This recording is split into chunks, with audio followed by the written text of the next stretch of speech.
जय श्री कृष्णा। आज हम गीताराम गुरुकुल ऑनलाइन क्लास में क्लास 12 आर्ट का राजनीति विज्ञान भाग 2 अध्याय 6 न्यायपालिका पढ़ रहे थे। तो पहले हमने न्यायपालिका के बारे में प्रावधान पढ़े थे, किस तरह से न्यायाधीशों की नियुक्ति होती है, किस तरह से न्यायपालिका का संगठन होता है, किस तरह से वो उसके प्रारंभिक अधिकार या फिर अपीलीय अधिकार या अन्य कोई संवैधानिक व्यवस्था के बारे में। उसी के साथ हमने पढ़ा था न्यायपालिका के जो न्यायाधीश होते हैं उनकी नियुक्ति, उनको शपथ, उनका वेतन भत्ते और उनके विशेषाधिकारों के बारे में हमने पढ़ा। आज हम पढ़ेंगे न्यायपालिका की अवमानना।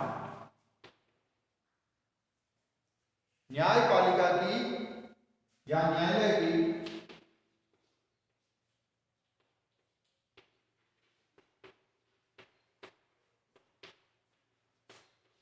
अवमानना किस तरह से की होती है या उसका अर्थ क्या है। न्यायपालिका की अवमानना का अर्थ है कि न्यायपालिका के क्रियाकलापों पर अनुचित टिप्पणी करना। क्या अर्थ है इसका? न्यायपालिका के क्रियाकलापों पर अनुचित टिप्पणी करना। अनुचित टिप्पणी करना न्यायपालिका के जो भी काम है उन कामों पर अनर्गल है जो टिप्पणी करना। न्यायपालिका की अवमानना ये एक विधिक शब्द है। क्या है? ये एक विधिक शब्द है, अर्थात ये एक वैधानिक शब्द है जिसकी अपनी परिभाषा है और अपने इसके जो गुणदोष अर्थ हैं जो होते हैं। न्यायालय की अवमानना करने वालों के विरुद्ध कार्रवाई करने की शक्ति न्यायालय को भी प्राप्त है। यानी जो न्यायपालिका की अवमानना करते हैं,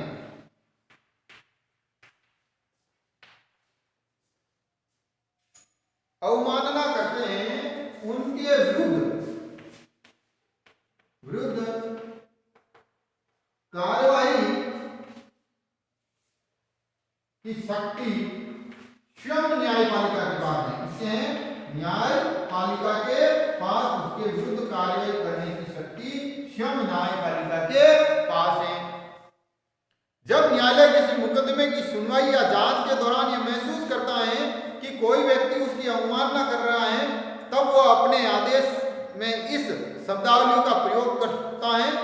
यह न्यायालय की वह सबसे बड़ी शक्ति है जिसका प्रयोग कर वह मुकदमों के दौरान चल रही कार्रवाई में जानबूझकर व्यवधान डालने वाले व्यक्ति को उसके इस आचरण के लिए दंडित कर सकता है। अब वो कहते हैं कि जब वो कार्रवाई के दौरान या जांच के दौरान या सुनवाई के दौरान जब न्यायपालिका को लगता है कि कोई व्यक्ति जानबूझकर इन सब चीजों का है जो विरुद्ध है जो अवमानना कर रहा है या वो इनका है जो अपमान कर रहा है, तब न्यायपालिका उसके विरुद्ध है जो कार्रवाई करती है। क्या करती है? कार्रवाई करती है, ताकि न्यायालय की है जो कार्रवाई सुचारू चले। और अवमानना के शब्द जो ये अवमानना का शब्द है वो न्यायपालिका उस कार्रवाई के दौरान इस शब्द का प्रयोग अपनी कार्रवाई में, सुनवाई में या जांच में करती हैं। और इसके कई अर्थ होते हैं, इसमें कई चीजें शामिल होती हैं अवमानना में। जो पहली चीज है अवमानना में जो समाहित शब्द अर्थ हैं, समाहित अवमानना के जो अर्थ हैं, कई अर्थ हैं, समाहित हैं इस अवमानना का। न्यायपालिका की अवमानना में कई शब्द ऐसे हैं जिनका अर्थ है। तो पहला है न्यायालय के वेद आदेश का अनुपालन नहीं करना।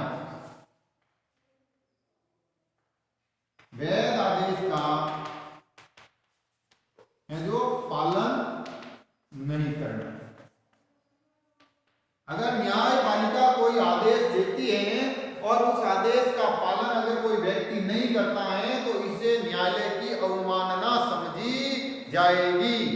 दूसरा है न्यायाधीश के प्रति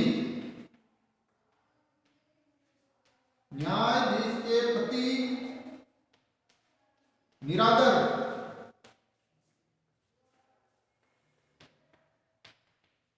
प्रदर्शन या भाव। अगर सुनवाई के दौरान या कार्रवाई के दौरान या जांच के दौरान न्यायाधीश के प्रति अगर कोई व्यक्ति अनादर का भाव रखता है या उसके है जो पद के अनुरूप है जो आचरण नहीं करता है कोई व्यक्ति उसके समक्ष, तो इसको भी न्यायालय की है जो अवमानना समझा जाएगा। तीसरा है असंगत व्यवहार से न्यायालय की कार्रवाई में बाधा डालना।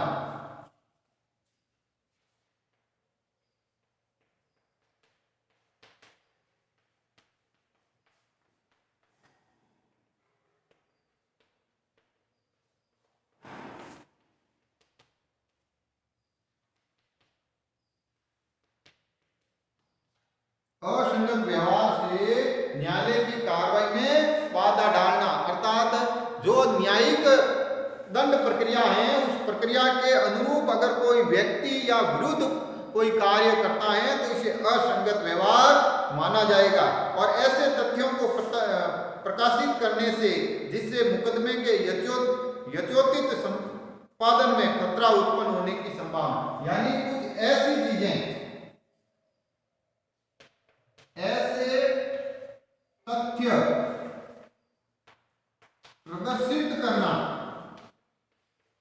जिसे न्यायालय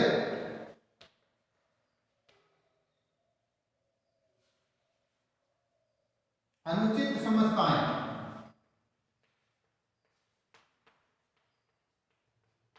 अर्थात न्यायपालिका जिन तथ्यों को न्यायालय के भीतर ही रखना चाहती है या सुनवाई के दौरान कोर्ट रूम में ही रखना चाहती है और अगर वो बात अगर कोई बार प्रदर्शित हो जाती है या सार्वजनिक हो जाती है तो उसे भी न्यायालय की अवमानना समझी जाएगी।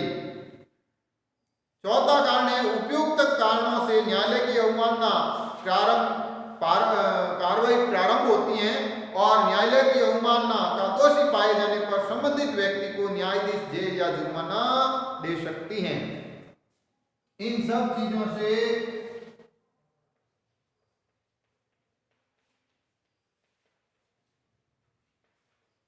अवमानना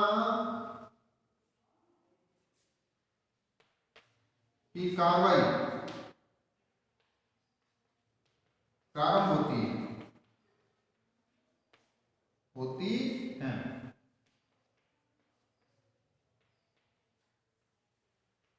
प्रारंभ होती है और इसे ही इसमें दोषी होने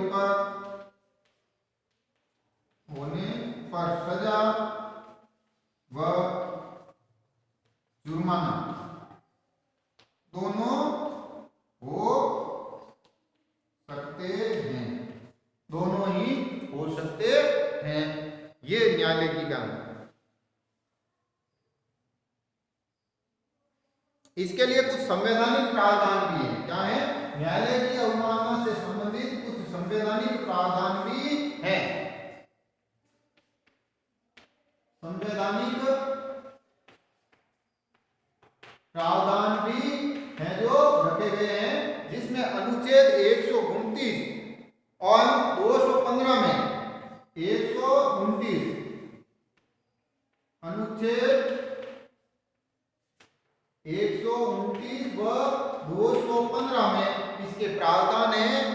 यह शक्तियां उच्च न्यायालय के न्यायाधीशों को प्रदान की गई हैं तथा भारतीय संसद द्वारा 1952 में न्यायालय अवमानना कानून 1952 बनाया गया है एवं 71 में इसमें संशोधन कर पुनः पास किया गया है।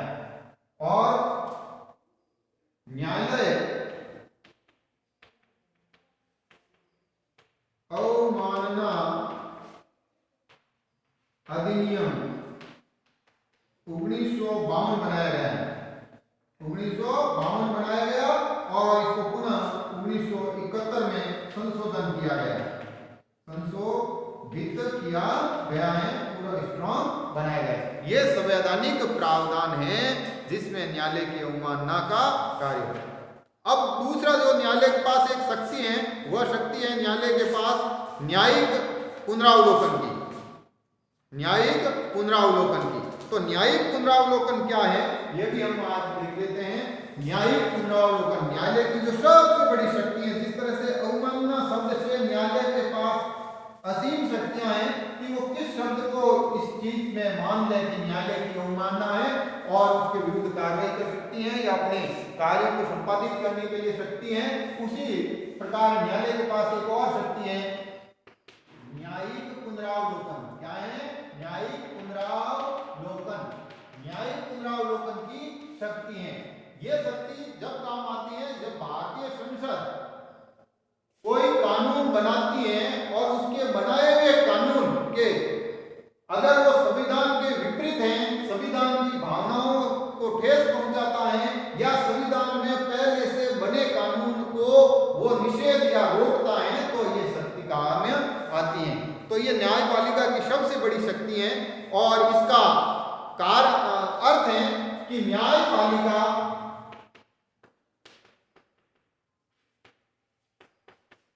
विधायिका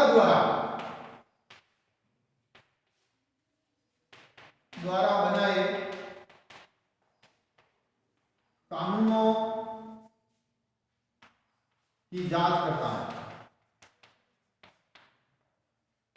और अगर उनको लगता है कि वो संविधान के अनुसार नहीं है तो उसे रद्द या अवैध घोषित कर सकता है। दूसरा वो इस न्यायपालिका का दूसरा है कि कार्यपालिका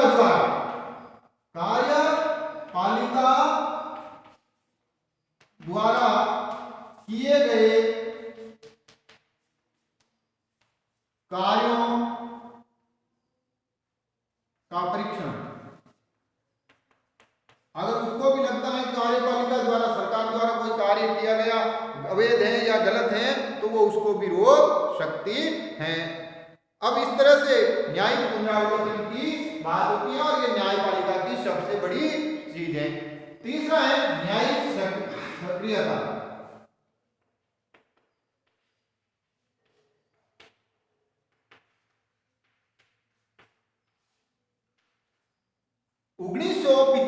तक न्यायपालिका में जो काम हम लेके जाते थे या जिन दावे या मुकदमे जिन पर वाद उनके सामने पेश होते थे, उन्हीं चीजों पर न्यायपालिका अपनी सक्रियता दिखाती या निर्णय लेते थे। लेकिन 85 के बाद एक ऐसी चीज आई है जिसमें न्यायपालिका जनहित से जुड़े मुद्दों पर संज्ञान ले सकती है या स्वप्रेरणा से भी कुछ कार्रवाई कर सकती हैं, जिसे न्यायिक सक्रियता कहते हैं। अर्थात उसमें कोई मुकदमे की दायर करने की जरूरत नहीं है, किसी को पक्ष बनने की जरूरत नहीं है।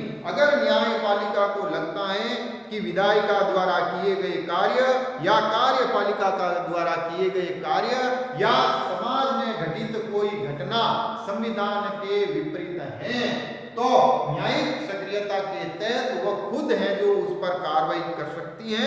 इस तरह से जो न्यायिक। लेकिन कुछ ऐसे कार्य हैं जिस पर न्यायिक सक्रियता लागू नहीं होती है। बाकी तो पहला है कहां पर न्यायिक सक्रियता लागू नहीं होगी, तो पहली जगह सांसदों के विशेषाधिकार पर, सांसदों के विशेषाधिकार पर, सांसदों को जो क्लियरेंस मिले हैं उन पर कोई कार्रवाई नहीं होगी। दूसरा है विधायकों के, भारत की जितनी भी असेंबलियां हैं उनके विधायकों के विशेषाधिकार पर। तीसरा है वो है आपका निर्वाचन क्षेत्रों के परिसीमन, निर्वाचन क्षेत्रों के परिसीमन पर,